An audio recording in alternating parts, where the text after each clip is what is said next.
ನಾನು ಕಾವ್ಯ. ಮೊದಲಿಗೆ ಹೆಡ್ಲೈನ್ಸ್. ನನ್ನ ಆತ್ಮೀಯರು ಪಕ್ಷ ನಿಷ್ಠೆ ಇದ್ದವರು HY ಮೇಟಿ. ನಾನೇ ಚುನಾವಣೆಗೆ ನಿಂತಿದ್ದೇನೆ ಅಂದುಕೊಂಡು ಮತವನ್ನ ಹಾಕಿ ಸಿಎಂ ಕರೆ. ಬೇಲೂರು ಹನುಮ ಜಯಂತಿ ಉತ್ಸವದ ಲೆಕ್ಕಾಚಾರ ಮಂಡನೆ. 25.20 ಲಕ್ಷ ಸಂಗ್ರಹ, 2.14 ಲಕ್ಷ ಉಳಿಕೆ. ವಿಬಿ ಗಾಂಜಿ ಯೋಜನೆಗೆ ರೂಪುರೇಷೆ ಇಲ್ಲ, ನಿಧಿ ಹಂಚಿಕೆಯೂ ಕೂಡ ಇಲ್ಲ. ಕೇಂದ್ರದ ವಿರುದ್ಧ ಸಚಿವ ಪ್ರಿಯಾಂಕ ಖರ್ಗೆ ಆರೋಪ. ಹಿಂದಿ ರದ್ದು ಮಾಡಿ ಮಕ್ಕಳ ಬದುಕಿಗೆ ಕಲ್ಲು. ಗಾಂಧಿ ನೆಹರು ತಂದಿದ್ದ ಹಿಂದಿ ಪಾಠಕ್ಕೆ ಕಾಂಗ್ರೆಸ್ ಎಳ್ಳು ನೀರು. ತ್ರಿಭಾಷಾ ಸೂತ್ರಕ್ಕೆ ತಿಲಾಂಜಲಿಯಿಂದ ಪ್ರತಿಪಕ್ಷ ನಾಯಕ ಆರ್ ಅಶೋಕ್.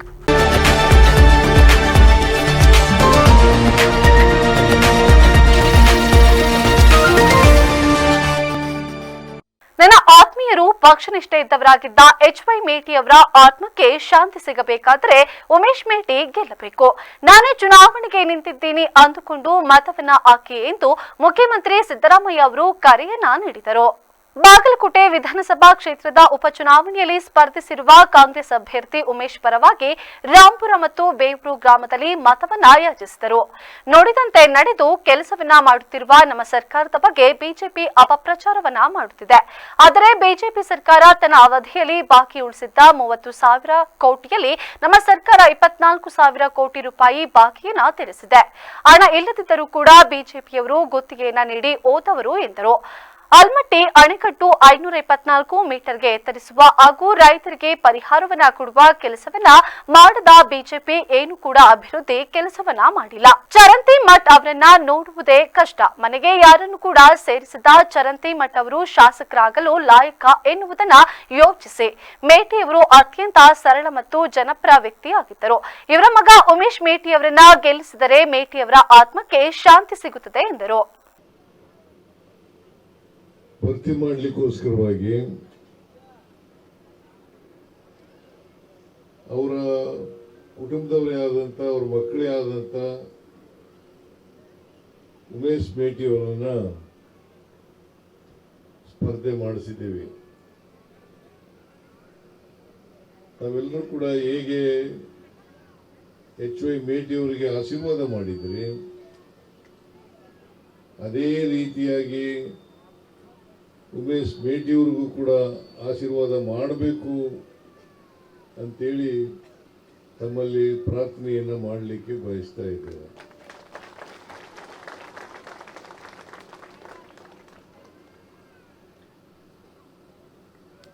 ಈ ಚುನಾವಣೆಯಲ್ಲಿ ಬಹಳ ಪ್ರಮುಖವಾಗಿ ಬಿಜೆಪಿ ಪಕ್ಷ ನಮ್ಮ ಎದುರಾಳಿ ಬಿಜೆಪಿಯಿಂದ ಚರಂತಿ ಮಠ್ ವೀರಣ್ಣ ವೀರಾಂಜನೇಯ ಸೇವಾ ಸಮಿತಿ ಅಧ್ಯಕ್ಷ ಮೋಹನ್ ಹಾಗೂ ಸಂಚಾಲಕ ಸಂತೋಷ್ ನಾಗಿನಹಳ್ಳಿ ಜಂಟಿ ಪತ್ರಿಕಾಗೋಷ್ಠಿಯಲ್ಲಿ ಮಾತನಾಡಿ ಹನುಮ ಜಯಂತಿ ಉತ್ಸವದ ಖರ್ಚು ವೆಚ್ಚಗಳ ಸಂಪೂರ್ಣ ಲೆಕ್ಕಾಚಾರವನ್ನ ಸಾರ್ವಜನಿಕರ ಮುಂದಿಟ್ಟರು. ನಾವು ಖರ್ಚಿನ ವಿವರಗಳನ್ನ ಮಾತ್ರ ನೀಡಿದ್ದೇವೆ. ಎಲ್ಲಾ ರಸೀದಿಗಳು ಹಾಗೂ ದಾಖಲೆಗಳನ್ನ ಪುಸ್ತಕಗಳಲ್ಲಿ ಸಂಗ್ರಹಿಸಿಟ್ಟಿದ್ದೇವೆ. ಯಾರಿಗಾದರೂ ಪರಿಶೀಲನೆಗೆ ಅವು ತೆರೆದಿವೆ. ಒಟ್ಟು ಸಂಗ್ರಹ ಮತ್ತು ವೆಚ್ಚದ ವಿವರಗಳನ್ನ ನೀಡಿದ ಅವರು ಒಟ್ಟು 25,20,802 ರೂಪಾಯಿ ಸಂಗ್ರಹವಾಗಿದ್ದು ಅದರಲ್ಲಿ 23,06,086 ರೂಪಾಯಿ ಖರ್ಚಾಗಿದೆ. ಉಳಿಕೆ 2,14,716 ರೂಪಾಯಿ ಇದೆ. ಪ್ರತಿ ವರ್ಷ ಹನುಮ ಜಯಂತಿ ಬಳಿಕ ಸಾರ್ವಜನಿಕರಿಗೆ ಮಾಹಿತಿ ನೀಡುವ ಪದ್ಧತಿಯನ್ನ ಮುಂದುವರಿಸಿಕೊಂಡು ಬರುವುದಾಗಿ ಸ್ಪಷ್ಟಪಡಿಸಿದರು. ಸಂಘಟನೆಯ ಕಾರ್ಯಪದ್ಧತಿ ಕುರಿತು ವಿವರಿಸಿದ ಅವರು ದೇವಾಲಯದ ನಿರ್ವಹಣೆಗೆ ಟ್ರಸ್ಟ್ ಇದ್ದರೆ ಹನುಮ ಜಯಂತಿ ಉತ್ಸವದ ನಿರ್ವಹಣೆಗೆ ಬೇಲೂರು ಉತ್ಸವ ಸಮಿತಿ ಎಂಬ ಪ್ರತ್ಯೇಕ ಸಂಚಾಲಕರ ತಂಡವನ್ನು ರಚಿಸಲಾಗುತ್ತದೆ. ಉತ್ಸವ ಆರಂಭವಾಗುವ ಸಂಚಾಲಕರನ್ನ ನೇಮಿಸಿ ತಾಲೂಕಿನ ವಿವಿಧ ಭಾಗಗಳಿಂದ ಕಾರ್ಯಕರ್ತರನ್ನ ಒಗ್ಗೂಡಿಸಲಾಗುತ್ತದೆ. ಕಾರ್ಯಕ್ರಮ ಮುಗಿದ ಬಳಿಕ ಲೆಕ್ಕಾಚಾರವನ್ನ ಮಂಡಿಸಿ ಸಮಿತಿಯನ್ನ ವಿಸರ್ಜಿಸಲಾಗುತ್ತದೆ. ಟ್ರಸ್ಟ್ ಮಾತ್ರ ಪ್ರತಿ ವರ್ಷವೂ ಕೂಡ ದೇವಾಲಯದ ಕಾರ್ಯಗಳನ್ನ ನೋಡಿಕೊಳ್ಳುತ್ತದೆ ಎಂದು ತಿಳಿಸಿದರಲ್ಲದೆ ಇಂದಿನ ಗೊಂದಲ ನಿವಾರಿಸಲು ಈಗ ತಾಲೂಕು ಮಟ್ಟದ ಎಲ್ಲ ಕಾರ್ಯಕರ್ತರನ್ನ ಒಂದೇ ವ್ಯವಸ್ಥೆಯಡಿ ತರಲಾಗಿದೆ. ಎಲ್ಲ ವ್ಯವಹಾರಗಳು ಟ್ರಸ್ಟ್ ಮುಖಾಂತರ ನಡೆಯುತ್ತಿದ್ದು ಉಳಿಕೆ ಹಣವನ್ನ ಬಡ್ಡಿಗೆ ಇಟ್ಟು ಮುಂದಿನ ವರ್ಷದ ಖರ್ಚಿಗೆ ಬಳಸುವ ಯೋಜನೆ ಇದೆ ಎಂದು ತಿಳಿಸಿದ್ದಾರೆ.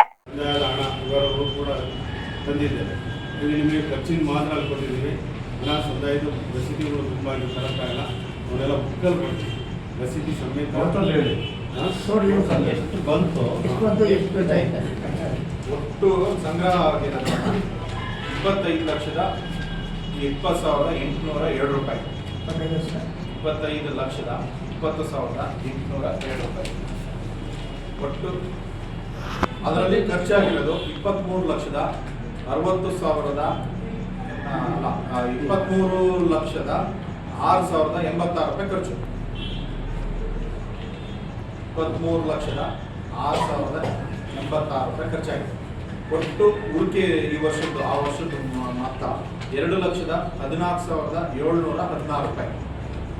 ಒಟ್ಟು ಉಳಿದಿರೋದು ಹಣ 2,14,716 ರೂಪಾಯಿ.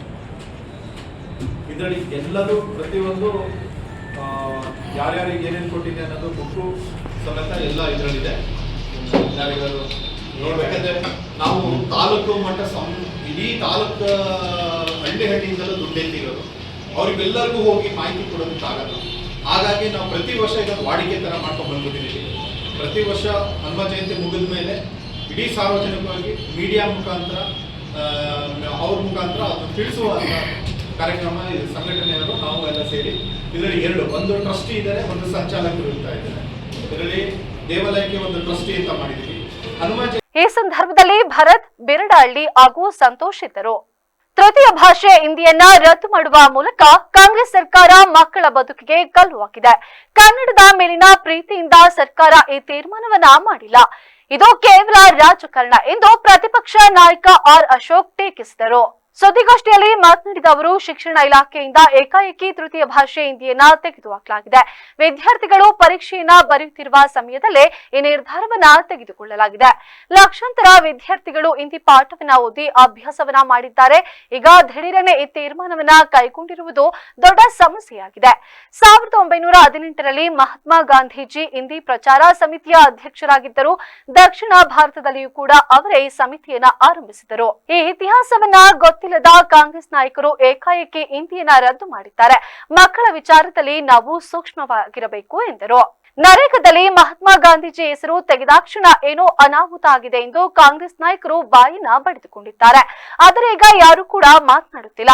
ದೇಶದ ಮೊದಲ ಪ್ರಧಾನಿ ಜವಾಹರ್ಲಾಲ್ ನೆಹರು ತ್ರಿಭಾಷಾ ಸೂತ್ರವನ್ನ ತಂದಿದ್ದರು. ಮುಂದೆ ಇಂದಿರಾ ಗಾಂಧಿ ಅದಕ್ಕೆ ಇನ್ನಷ್ಟು ಒತ್ತನ್ನ ನೀಡಿದ್ದರು. ತಮಿಳುನಾಡಿನಲ್ಲಿ ಹೇಗೆ ಮಾಡಿದ್ದಾರೆ ಎಂದಾಕ್ಷಣ ಇಲ್ಲೂ ಕೂಡ ಅದನ್ನೇ ಜಾರಿ ಮಾಡುತ್ತೇವೆ ಎಂದಿದ್ದಾರೆ. ತಮಿಳುನಾಡು ಮುಸ್ಲಿಮರು ಶುದ್ಧ ತಮಿಳು ಮಾತನಾಡುತ್ತಾರೆ, ಹಾಗೂ ಕೇರಳದಲ್ಲಿ ಮುಸ್ಲಿಮರು ಶುದ್ಧ ಮಲಯಾಳಂನ ಮಾತನಾಡುತ್ತಾರೆ. ಆದರೆ ಕರ್ನಾಟಕದಲ್ಲಿ ಮುಸ್ಲಿಮರು ಸ್ವಚ್ಛವಾಗಿ ಕನ್ನಡವನ್ನ ಮಾತನಾಡುವುದಿಲ್ಲ. ಇನ್ನು ನಮ್ದುಕೆ ನಿಮ್ದುಕೆ ಎಂದು ಅವರು ಹೇಳುತ್ತಾರೆ. ಇಂತಹವರು ಶುದ್ಧ ಕನ್ನಡವನ್ನ ಮಾತನಾಡಲಿ ಎಂಬ ಉದ್ದೇಶ ಕಾಂಗ್ರೆಸ್ ಸರ್ಕಾರಕ್ಕೆ ಇಲ್ಲ ಎಂದರು. ರಾಜ್ಯದ ಶಿಕ್ಷಣ ಇಲಾಖೆಯಲ್ಲಿ ಏಕಾಏಕಿ ಹಿಂದಿ ಏನು ಅಂದರೆ ಮೂರನೇ ಲ್ಯಾಂಗ್ವೇಜ್, ಥರ್ಡ್ ಲ್ಯಾಂಗ್ವೇಜ್ ಇತ್ತು. ನಾವು ಶಾಲೆಗೆ ಹೋಗೋ ಸಂದರ್ಭದಲ್ಲಿ, ಸರ್ಕಾರಿ ಶಾಲೆಗೆ ಹೋಗುವಂಥ ಸಂದರ್ಭದಲ್ಲಿ ಹಿಂದಿ ಥರ್ಡ್ ಲ್ಯಾಂಗ್ವೇಜ್ ಇತ್ತು. ಈಗ ಮಕ್ಕಳೆಲ್ಲರೂ ಕೂಡ ಒಂದು ವರ್ಷ ಓದಿದ್ದಾರೆ, ತಯಾರಾಗಿದ್ದಾರೆ. ಎಕ್ಸಾಮ್ ಬರೆಯೋಕ್ಕೆ, ಎಕ್ಸಾಮ್ಗೆ ಹೋಗುವಂಥ ಸನ್ನಿವೇಶ. ಇವ್ರಿಗೆ ಜ್ಞಾನ ಇದ್ದಿದ್ದರೆ, ಇವ್ರಿಗೇನೋ ಸರ್ಕಾರಕ್ಕೆ ಕಾಮನ್ ಸೆನ್ಸ್ ಇದ್ದಿದ್ರೆ ಯೋಚನೆ ಮಾಡಬೇಕಾದ್ರೆ ಪ್ರಾರಂಭದಲ್ಲೇ ಯೋಚನೆ ಮಾಡಬೇಕಾಯ್ತು. ಶಾಲೆ ಶುರುವಾದ ತಕ್ಷಣವೇ ಈ ಥರ ತೆಗೆದಾಕಿದ್ದೀರಿ ನಾವು ಅಂತ ಹೇಳಿದರೆ ಇವತ್ತು ಲಕ್ಷಾಂತರ ಮಕ್ಕಳು ಹಗಲು ರಾತ್ರಿ ಕಷ್ಟ ಬಿದ್ದು ಓದಿದ್ದಾರೆ ಹಿಂದಿಯನ್ನು. ಅವ್ರಿಗೆ ಪರ್ಸೆಂಟೇಜಲ್ಲೂ ಆ್ಯಡ್ ಆಗ್ತೈತಿ. ಹಿಂದಿ ಪರೀಕ್ಷೆ ಏನಿದೆ ಅವ್ರ ಪರ್ಸೆಂಟೇಜಲ್ಲಿ ಆ್ಯಡ್ ಆಗ್ತೈತಿ. ಏಪ್ರಿಲ್ 1ರಂದು ವಿಬಿ ಗ್ರಾಮ್ಜಿ ಯೋಜನೆಯ ಜಾರಿಯಾಗುವ ಸಣ್ಣ ಲಕ್ಷಣಗಳು ಕೂಡ ಇಲ್ಲಿ ಕಾಣುತ್ತಿಲ್ಲ ಎಂದು ಗ್ರಾಮೀಣಾಭಿವೃದ್ಧಿ ಮತ್ತು ಪಂಚಾಯತ್ ರಾಜ್ ಸಚಿವ ಪ್ರಿಯಾಂಕ ಖರ್ಗೆ ಪ್ರಶ್ನಿಸಿದ್ದಾರೆ. ಈಗಾಗಲೇ ವಿಬಿ ಗ್ರಾಮ್ಜಿ ಯೋಜನೆಯು ಗ್ರಾಮೀಣ ಕಾರ್ಮಿಕರಿಗೆ ಹಾಗೂ ಗ್ರಾಮಗಳಿಗೆ ತಲುಪಿಸಲು ಬೇಕಾದ ಅಗತ್ಯ ರೂಪರೇಷೆಗಳನ್ನ ಕೇಂದ್ರ ಸರ್ಕಾರ ಸಿದ್ಧಪಡಿಸಬೇಕಿತ್ತು. ಆದರೆ ಇನ್ನು ಯಾವುದೇ ನಿಯಮಗಳು ರೂಪುಗೊಂಡಿಲ್ಲ. ನಿಧಿ ಹಂಚಿಕೆಯ ಬಗ್ಗೆ ಸ್ಪಷ್ಟತೆ ಇಲ್ಲ. ಗ್ರಾಮ ಪಂಚಾಯಿತಿಗಳನ್ನ ವರ್ಗೀಕರಿಸಲು ಯಾವುದೇ ಅಂತಿಮ ನಿಯತಾಂಕಗಳನ್ನ ತಯಾರು ಮಾಡಲಿಲ್ಲ. ಸಾಮಾಜಿಕ ಲೆಕ್ಕ ಪರಿಶೋಧನೆಯಂತಹ ಪ್ರಮುಖ ಪ್ರಕ್ರಿಯೆಗಳು ಸಹ ವ್ಯಾಖ್ಯಾನಿಸಲ್ಪಟ್ಟಿಲ್ಲ ಎಂದು ಪ್ರಿಯಾಂಕ ಖರ್ಗೆ ಕೇಂದ್ರ ಸರ್ಕಾರದ ನಿರ್ಲಕ್ಷ್ಯದ ವಿರುದ್ಧ ಕಿಡಿಕಾರಿದ್ದಾರೆ. ನಾವು ಏನನ್ನ ಮಾತನಾಡುತ್ತೇವೆ ಅದರ ಪ್ರಕಾರ ನಡೆದುಕೊಳ್ಳುತ್ತೇವೆ ಎಂದು ಡಿಸಿಎಂ ಡಿಕೆ ಶಿವಕುಮಾರ್ ತಿಳಿಸಿದ್ದಾರೆ. ಅಸ್ಸಾಂನಲ್ಲಿ ಗ್ಯಾರಂಟಿ ಯೋಜನೆಗಳನ್ನ ಮಲ್ಲಿಕಾರ್ಜುನ ಖರ್ಗೆ ಘೋಷಣೆಯ ವಿಚಾರವಾಗಿ ಪ್ರತಿಕ್ರಿಯಿಸಿದ ಅವರು, ಅನೌನ್ಸ್ ಮಾಡಿದ ಮೇಲೆ ನಾನು ಭಾಷಣವನ್ನ ಮಾಡಿ ಬಂದಿದ್ದೇನೆ. ಅಲ್ಪ ದೇಶದ ಯಾವುದೇ ರಾಜ್ಯದಲ್ಲಾದ್ರೂ ಕೂಡ ನಾವು ಕೊಟ್ಟಿರುವ ಮಾತಿನ ಪ್ರಕಾರ ನಡೆದುಕೊಂಡಿದ್ದೇವೆ. ಜನರಿಗೆ ಮಾತು ಕೊಟ್ಟಂತೆ ಕಾಂಗ್ರೆಸ್ ಪಾರ್ಟಿ ನಡೆದುಕೊಂಡಿದೆ. ಅವರ ತರ 15 ಲಕ್ಷ ನಿಮ್ಮ ಅಕೌಂಟ್ಗೆ ಆಗ್ತೀವಿ ಅಂತ ಹೇಳಿ ಅಚ್ಚೆ ದಿನ ತರ್ತೀವಿ ಅಂತ ಅಚ್ಚೆ ದಿನ ಎಲ್ಲಿ ಬಂತು? ಅಚ್ಚೆ ದಿನನೂ ಕೂಡ ಬಂದಿಲ್ಲ, ಏನು ಬಂದಿಲ್ಲ. ನಿಮ್ಮ ಅಕೌಂಟ್ಗೆ 15 ಲಕ್ಷ ರೂಪಾಯಿ ಕೂಡ ಬರಲಿಲ್ಲ. ನಾವು ಆ ರೀತಿ ಇಲ್ಲ, ನಾವು ಮಾತು ಕೊಟ್ರೆ ಅದರ ಪ್ರಕಾರ ನಡೆದುಕೊಳ್ಳುತ್ತೇವೆ ಎಂದು ತಿಳಿಸಿದ್ದಾರೆ. ಈಗ ನಾನು ಅವತ್ತು ಅರ್ಧ ಮುಗ್ದಿತ್ತು. ಕ್ರಿಕೆಟ್ ಅವ್ರಿಗೆ ಒಂದು ದಿನ ಮಾತ್ರ ಮ್ಯಾಚ್ ಇತ್ತು. ನಮ್ಮ ಸ್ಪೀಕರ್ ಹತ್ರ ಮಾತಾಡಿದೆ. ಬೇರೆ ಕೆಲವೆಲ್ಲ ಇಂಪಾರ್ಟೆಂಟ್ ಲೀಡರ್ಸ್ ಹತ್ರನೂ ಕೂಡ ಮಾತಾಡ್ತೀನಿ. ಸೊ ಬರೀ ಫಸ್ಟ್ ಡೇ ಇವತ್ತು ಮಾಡಿ ಅಂತ ಹೇಳಿದ್ದೀನಿ. ಸೊ ಈಗ ನಮ್ಮ IPL ಮ್ಯಾಚಸ್ ಏನಿದೆ ಅದಕ್ಕೆ 3 ಟಿಕೆಟ್ ಕೊಡೋಕ್ಕೆ ಅವ್ರು ಒಪ್ಕೊಂಡಿದ್ದಾರೆ. 4 ಬೇಡ, 3 ಕೊಡಿ. ಬೇರೆ KC ಅವರು ಇಂಟರ್ನ್ಯಾಷನಲ್ ಮ್ಯಾಚಸ್ಗೆ ಏನು ಒಪ್ಪಂದ ಮಾಡ್ಕೊಂಡಿದ್ದಾರೆ ಹೊರಗಡೆ, ಅದಕ್ಕೆ 2 ಕೊಡೋದು, ಇನ್ನು 2 ಬೇಕಾದವರು ಪರ್ಚೇಸ್ ಮಾಡೋದು. ಅದಕ್ಕೆ ಪ್ರಯಾರಿಟಿಯಲ್ಲಿ ಅವರು ಲೆಟ್ರ್ ಕೊಟ್ಟರೆ ನಾವು ಸ್ಪೀಕರ್ ಆಫೀಸಿಂದ ಅದಕ್ಕೆ ಪರ್ಚೇಸ್ ಮಾಡೋಕ್ಕೆ ಅವ್ರಿಗೆ ಪ್ರಯಾರಿಟಿಗೆ ಪರ್ಚೇಸ್ ಮಾಡಬೇಕಾಗುತ್ತೆ. ಯಾಕೆಂದರೆ ಅವರೆಲ್ಲ ಯಾವುದೋ ಅಗ್ರಿಮೆಂಟ್ಸ್ ಎಲ್ಲ ಮಾಡ್ಕೊಂಡಿರ್ತಾರೆ. ಅದಕ್ಕೆ ಎರಡು ಇಂಟರ್ನ್ಯಾಷನಲ್ ಮ್ಯಾಚಸ್ 2 ಮಾತ್ರ ಕೊಡೋದು, 2 ಮಾಮೂಲಿ ಅವರು ಎಲ್ಲರೂ ಪರ್ಚೇಸ್ ಮಾಡಿಕೊಡುತ್ತೆ. ಅದಕ್ಕೆ ಅವರು RCB ಅವರು ಬಂದಿದ್ದರು, ಮ್ಯಾನೇಜ್ಮೆಂಟ್ ಅವರು ಬಂದಿದ್ದರು, ವೆಂಕಟೇಶ್ ಪ್ರಸಾದ್ ಬಂದಿದ್ದರು. ಮಾಜಿ ಮುಖ್ಯಮಂತ್ರಿ ಹಾಗೂ ಮಾಜಿ ಕೇಂದ್ರ ಸಚಿವ DV ಸದಾನಂದಗೌಡ ಕುಟುಂಬ ಸಮೇತರಾಗಿ ತಾಲೂಕಿನ ಐತಿಹಾಸಿಕ ವಣಗೂರು ಸಬ್ಬಮ್ಮ ದೇವಿ ದೇವಾಲಯಕ್ಕೆ ಭೇಟಿಯನ್ನ ನೀಡಿ ದೇವಿಯ ದರ್ಶನವನ್ನ ಪಡೆದು ವಿಶೇಷ ಪೂಜೆಯನ್ನ ಸಲ್ಲಿಸಿದರು. ಈ ದೇವಾಲಯವು ತಮ್ಮ ಕುಟುಂಬದ ಕುಲದೈವವಾದ ಸಬ್ಬಮ್ಮ ದೇವಿಯ ಮೂಲಸ್ಥಾನ ಎಂಬ ವಿಷಯ ಇತ್ತೀಚೆಗೆ ತಿಳಿದು ಬಂದ ಹಿನ್ನೆಲೆ ಸದಾನಂದ ಗೌಡರು ಕುಟುಂಬ ಸಮೇತರಾಗಿ ಆಗಮಿಸಿ ಭಕ್ತಿ ಭಾವದಿಂದ ದೇವರ ದರ್ಶನವನ್ನ ಮಾಡಿಕೊಂಡು ಆಶೀರ್ವಾದವನ್ನ ಪಡೆದರು. ಈ ವೇಳೆ ದೇವಸ್ಥಾನದಲ್ಲಿ ವಿಶೇಷ ಪೂಜೆಯನ್ನ ಸಲ್ಲಿಸಿ ದೇವಿಯ ಕೃಪೆಗೆ ಶರಣಾದರು. ಈ ಸಂದರ್ಭದಲ್ಲಿ ಸಕಲೇಶಪುರ ಕ್ಷೇತ್ರದ ಶಾಸಕರಾದ ಸಿಮೆಂಟ್ ಮಂಜು ಅವರು ಸದಾನಂದ ಗೌಡರನ್ನ ಆತ್ಮೀಯವಾಗಿ ಸ್ವಾಗತಿಸಿದರು. ಸ್ಥಳೀಯ ಸಂಪ್ರದಾಯದಂತೆ ಗೌರವವನ್ನ ಸೂಚಿಸಿ ಅವರನ್ನ ಬರಮಾಡಿಕೊಂಡರು. ಈ ವೇಳೆ ಮಾತನಾಡಿದ ಸದಾನಂದ ಗೌಡರು, ಸಕಲೇಶಪುರ ಕ್ಷೇತ್ರದ ಅಭಿವೃದ್ಧಿಗಾಗಿ ಶಾಸಕರಾದ ಸಿಮೆಂಟ್ ಮಂಜು ಅವರು ಶ್ರಮಪಟ್ಟು ಕಾರ್ಯವನ್ನ ನಿರ್ವಹಿಸುತ್ತಿದ್ದಾರೆ. ಜನರ ಸಮಸ್ಯೆಗಳಿಗೆ ಸ್ಪಂದಿಸುವ ಗುಣ ಅವರಲ್ಲಿ ಇದೆ. ಕ್ಷೇತ್ರದ ಅಭಿವೃದ್ಧಿಗೆ ಅವರು ಇನ್ನಷ್ಟು ಉತ್ತಮ ಕೆಲಸಗಳನ್ನ ಮಾಡಲಿ ಎಂದು ಆಶಿಸುತ್ತೇನೆ ಎಂದು ಮೆಚ್ಚುಗೆಯನ್ನ ವ್ಯಕ್ತಪಡಿಸಿದರು. ದೇವಾಲಯಕ್ಕೆ ಆಗಮಿಸಿದ ಸದಾನಂದ ಗೌಡರು ಸ್ಥಳೀಯ ಮುಖಂಡರು, ಕಾರ್ಯಕರ್ತರು ಹಾಗೂ ಗ್ರಾಮಸ್ಥರು ಆತ್ಮೀಯವಾಗಿ ಬರಮಾಡಿಕೊಂಡರು. ದೇವಾಲಯದ ಇತಿಹಾಸ ಹಾಗೂ ಮಹತ್ವದ ಕುರಿತು ಅವರಿಗೆ ವಿವರಣೆಯನ್ನ ನೀಡಲಾಯಿತು. ಎಲ್ಲದಕ್ಕೂ ಕಾಲವೇ ಉತ್ತರ ಕೊಡ್ತದೆ ಅಂತ ಹೇಳ್ತಾರೆ. ದೇವರು ಅವ್ರ ಮನಸ್ಸಿಗೆ ಬಂದಾಗ ಅವರ ಭಕ್ತರುಗಳನ್ನು ಕರೆಸಿಕೊಳ್ತಾರೆ ಅಂತ ಹೇಳ್ತಾರೆ. ಹಲವಾರು ಸಂದರ್ಭದಲ್ಲಿ ದೇವರು ನೆನಪು ಮಾಡ್ತಾರೆ, ನನ್ನ ಭಕ್ತನಾಗಿ ನೀನು ನನ್ನನ್ನು ಸ್ವಲ್ಪ ಮರೆತಿದ್ಯಾ ಏನೋ ಅಂತ ಹೇಳುವಂಥದ್ದು, ಜ್ಞಾಪಕ ಮಾಡುವಂಥ ಕೆಲಸ ಕಾರ್ಯಗಳನ್ನು ಮಾಡ್ತಾರೆ. ಪ್ರಾಯಶಃ ಸುರೇಶರು ಹೇಳಬೇಕು, ಅವರು ದೊಡ್ಡ ದೇವಸ್ಥಾನದ ಒಬ್ಬ ಆಡಳಿತದ ಚುಕ್ಕಾಣಿ ಹಿಡಿದವರು. ಈ ರೀತಿ ವಾಸ್ತವಿಕವಾಗಿ ನಾವೇನಾಗುತ್ತೆ ಅಂತ ಹೇಳಿದರೆ, ಸಾಮಾಜಿಕ ವ್ಯವಸ್ಥೆಯಲ್ಲಿ ಜಗತ್ತಿನಲ್ಲಿ ಒಂದು ಅವ್ಯಕ್ತ ಶಕ್ತಿ ನಮ್ಮನ್ನೆಲ್ಲರನ್ನ ಕಂಟ್ರೋಲ್ ಮಾಡುವಂಥದ್ದು, ಕೆಲಸ ಮಾಡಿಸುವಂಥದ್ದು ಎಲ್ಲವನ್ನು ಮಾಡ್ತದೆ. ಅದಕ್ಕಾಗಿ ಪ್ರತಿಯೊಂದು ಸಮಾಜಕ್ಕೂ ಪ್ರತಿಯೊಂದು ವ್ಯಕ್ತಿಗೂ ಆ ಅವ್ಯಕ್ತ ಶಕ್ತಿಯ ಒಂದು ರೂಪ, ಒಂದು ದೇವರು ಅಂತ ಹೇಳುವಂಥದ್ದು ಇರ್ತಾರೆ. ಈಗ ನಾವು ನಮ್ಮೂರಿನಲ್ಲಿ ನಮ್ಮ ಸ್ಥಳ ದೇವರನ್ನ, ನಮ್ಮ ಕುಟುಂಬದ ದೇವರನ್ನ, ಇದನ್ನೆಲ್ಲ ನಾವು ಆಚರಣೆ ಚೆನ್ನಾಗಿ ಮಾಡ್ತೀವಿ. ಆದರೆ ಈ ಸಂದರ್ಭದಲ್ಲಿ ಸ್ಥಳೀಯ ಮುಖಂಡರು, ಕಾರ್ಯಕರ್ತರು ಹಾಗೂ ಗ್ರಾಮಸ್ಥರು ಸೇರಿದಂತೆ ಅನೇಕ ಭಕ್ತರು ಹಾಜರಿದ್ದರು. ಅಹಿಂಸೆಯೇ ಪರಮ ಧರ್ಮ ಎಂದು ಸಾರಿದ ಭಗವಾನ್ ಮಹಾವೀರರ ತತ್ವ ಆದರ್ಶಗಳು ವಿಶ್ವಕ್ಕೆ ಮಾರ್ಗದರ್ಶಿಯಾಗಿದೆ ಎಂದು ತಹಸೀಲ್ದಾರ್ KC ಸೌಮ್ಯ ತಿಳಿಸಿದ್ದಾರೆ. ತಾಲೂಕು ಕಚೇರಿ ಸಭಾಂಗಣದಲ್ಲಿ ಸೋಮವಾರ ನಡೆದ ಮಹಾವೀರ ಜಯಂತಿ ಕಾರ್ಯಕ್ರಮಕ್ಕೆ ಚಾಲನೆ ನೀಡಿ ಮಾತನಾಡಿದ ಅವರು, ಮನುಷ್ಯ, ಪ್ರಾಣಿ ಸೇರಿದಂತೆ ಜಗತ್ತಿನ ಯಾವುದೇ ಜೀವಿಯನ್ನ ನೋಯಿಸಬಾರದು ಎಂಬ ಇವರ ಆದರ್ಶ ಎಲ್ಲ ಕಾಲಕ್ಕೂ ಕೂಡ ಸಲ್ಲುವಂತಹದ್ದು. ಪ್ರಸ್ತುತ ಸಮಾಜದಲ್ಲಿ ನಡೆಯುತ್ತಿರುವ ಯುದ್ಧ, ಹಿಂಸಾಚಾರಗಳಿಂದ ವಿಶ್ವ ತಲ್ಲಣಿಸುತ್ತಿದ್ದು, ಮಹಾವೀರರ ತತ್ವಗಳು ಎಲ್ಲರ ಹೃದಯದಲ್ಲಿ ಮಾನವೀಯ ಮೌಲ್ಯಗಳನ್ನ ಬಿತ್ತಿ ಕಣ್ಣು ತೆರೆಸುವಂತಾಗಲಿ ಎಂದರು. ಆಲ್ಮೋಸ್ಟ್ 3ನೇ ಯುದ್ಧ ಆಗುತ್ತೆ ಅನ್ನೋ ರೀತಿನೇ ವಾತಾವರಣ ಇದೆ. ಆದರೆ ಇವತ್ತಿನ ಮಹಾವೀರ ಜಯಂತಿ ದಿನ ಎಲ್ಲರೂ ಕೂಡ ಮಹಾವೀರ ಜಯಂತಿಯ ತತ್ವನ ಅನುಸರಿಸ್ಕೊಂಡು ಮಾನಸಿಕವಾಗಲಿ ದೈಹಿಕವಾಗಲಿ ನಾವು ಯಾರನ್ನೂ ಹಿಂಸೆ ಮಾಡದೇ ಇರೋಂಥದ್ದೇ ಅತ್ಯುತ್ತಮವಾದ ಧರ್ಮ ಪಾಲನೆ ನಾವು ಮನುಷ್ಯ ಜೀವಿಯಾಗಿ ಮಾಡಬೇಕಾಗಿದ್ದು ಅಂತ ಹೇಳ್ಕೊಟ್ಟವರು ಮಹಾವೀರ ಜೈನರು. ಅದು ನಮಗೆ ಇವತ್ತಿನ ಕಾಲಘಟ್ಟದಲ್ಲ, ಹಿಂದೆನೂ ಅನ್ವಯಿಸ್ತಾ ಇತ್ತು, ಈಗಲೂ ಅನ್ವಯಿಸುತ್ತೆ, ಮುಂದೆನೂ ಅನ್ವಯಿಸ್ತಕ್ಕಂಥ ಯಾವುದಾದ್ರು ಧರ್ಮ ಪಾಲನೆಯಲ್ಲಿ ಅಳವಡಿಸ್ಕೋಬೇಕು ಮನುಷ್ಯ ಜನಾಂಗದ ಒಬ್ಬ ಇತರೆ ಹೋಗೋದಾದರೆ ಅದು ಈ ಅಹಿಂಸಾ ಪರಮೋ ಧರ್ಮ ಅನ್ನೋ ಒಂದು ತತ್ವನ ಅಂತ ಹೇಳಿಕ್ಕೆ ನಾನು ತಮ್ಮೆಲ್ಲರ ಹತ್ರ ಇಷ್ಟಪಡ್ತೀನಿ. ಜಗತ್ತು ಇದನ್ನು ಅನುಸರಿಸಬೇಕು, ಇಡೀ ಜಗತ್ತಲ್ಲಿ ಶಾಂತಿ ಸುವ್ಯವಸ್ಥೆ ಜಾರಿ ಬರಬೇಕು ಅಂತ ನಾನು ತಮ್ಮೆಲ್ಲರ ಪರವಾಗಿ ಹೇಳ್ಕೊಳ್ತೀನಿ.